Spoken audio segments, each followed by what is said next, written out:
The views expressed on the Jerry Cahill's CF podcast are that of Jerry Cahill and guests, and not necessarily those of the Boomer Esiason Foundation. Nothing on the Jerry Cahill's CF podcast should be considered medical advice. Such advice can only be given by a physician who is experienced with cystic fibrosis. The Boomer Esiason Foundation, Jerry Cahill and guests cannot be held responsible for any damage which may result from using the information on this podcast without the permission of your medical doctor. You're listening to the Jerry Cahill CF podcast presented by the Boomer Esiason Foundation and jerrycahill.com. Welcome to Jerry Cahill's Living, Breathing, Succeeding podcast series. This show, CF and Beyond Double Lung Transplant, was made possible through an unrestricted educational grant from Chiesi to the Boomer Esiason Foundation. Today you will meet Phil Wenrich. Phil is 56 years old and grew up in Brookhaven, Pennsylvania, and was diagnosed at birth with CF and received a double lung transplant on September 27, 2017. Phil is happily married to Lisa and has a wonderful son, Liam. To quote Phil, "They got me to tomorrow and through transplant." Besides his amazing wife and son, Phil credits his mental toughness to his mom and dad, Bernie and Betty, who in 1952 were among the original people who chartered the Cystic Fibrosis Association, which later became the Cystic Fibrosis Foundation.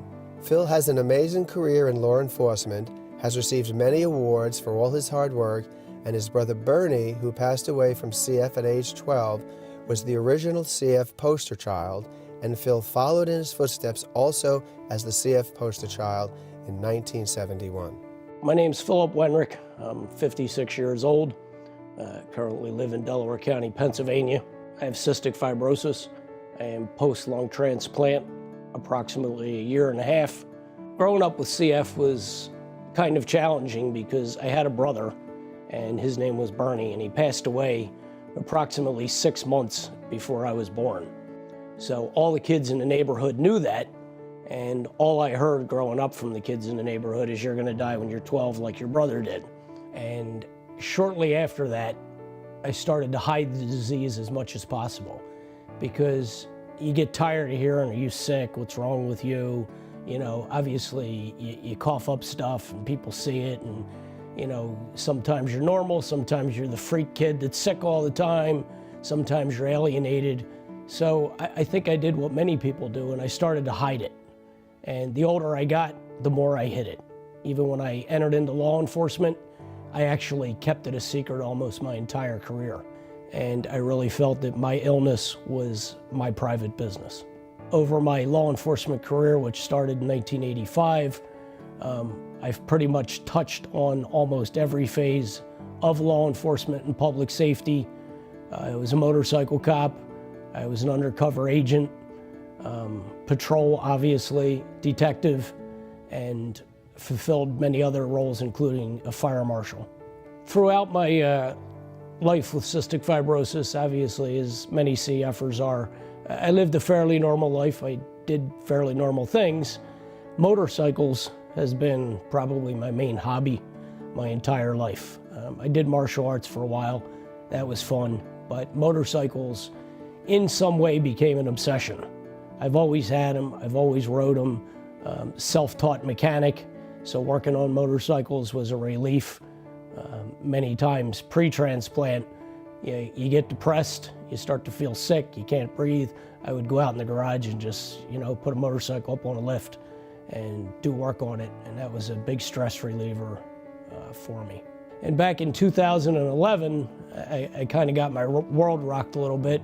My doctors in New Jersey kind of dropped the bomb on me a little bit. They told me that my lung function was hovering around the 30 percentile, and they referred me to Penn for transplant. And they decided to get me approved and ready so that I could be activated at any time. So I got to that point, and then all of a sudden I tested positive for prostate cancer. That stopped everything in its tracks. They took me off any qualifications for transplant. I had to get a total radical prostatectomy, basically get my prostate removed, and then I had to be cancer-free for 3 years. Well, the tough part was, statistically, I didn't have 3 years to live. So where I ended up, I was on oxygen for about a year and a half to 2 years, and you just slow down. Every day it's a little bit harder to fight. You got to get up every day, and decide I'm going to fight harder than yesterday, even though yesterday I fought as hard as I possibly could. I got to the point where I was literally sitting upstairs with Lisa, and I told her my right lung just quit. It was tough because I made the decision not to go to the hospital. I knew I was done, and I said goodbye to my wife, I said goodbye to my son, I said goodbye to my children, and an hour later the phone rang. And I was within a day of passing. That's how close it came down to. When you talk about pre-transplant, transplant process, and post-transplant, there's so much that you have no clue of when you're at the pre-transplant stage. And I think most people have blinders on, and most people are uneducated about what's to come. I don't say this to brag, I'm a really tough guy. And I've never faced an obstacle in my life like lung transplant. When you get the transplant, you give all of your control away. My doctors have control. They tell me what's going on. And on any given day, I get a blood test, and I may get a phone call saying, Phil, we have another problem to deal with. And you have to, in some way, let them own you. You have to trust them, and you have to be extremely compliant. It is a brand new lifestyle that will bring its challenges and problems. I think I developed my mental toughness and resilience from my father in early years of my life. He was a Navy SEAL before there were Navy SEALs, and it was called UDT, or Underwater Demolition Team, or Frogmen.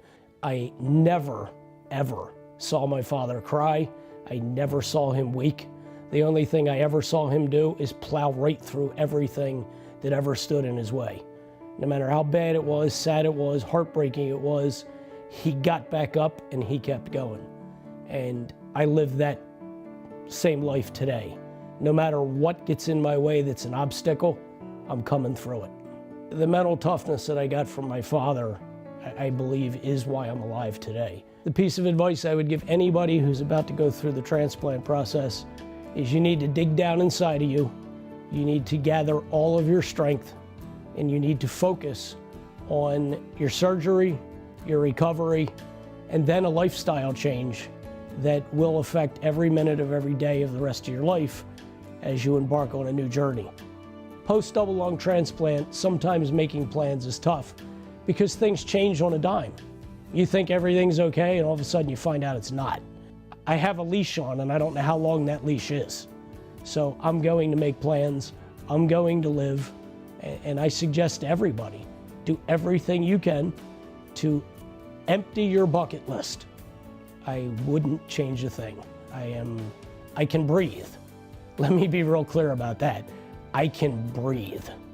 And that in and of itself is certainly worth being offset on the scale of life with some problems to deal with, because I can do things. And absolutely, positively, I would do it again without hesitation, because I feel I owe it to my family, I owe it to my donor, I owe it to myself, that I do everything I can and I fight as hard as I can every day to live as long as possible. I honor my donor every day by living the best I can.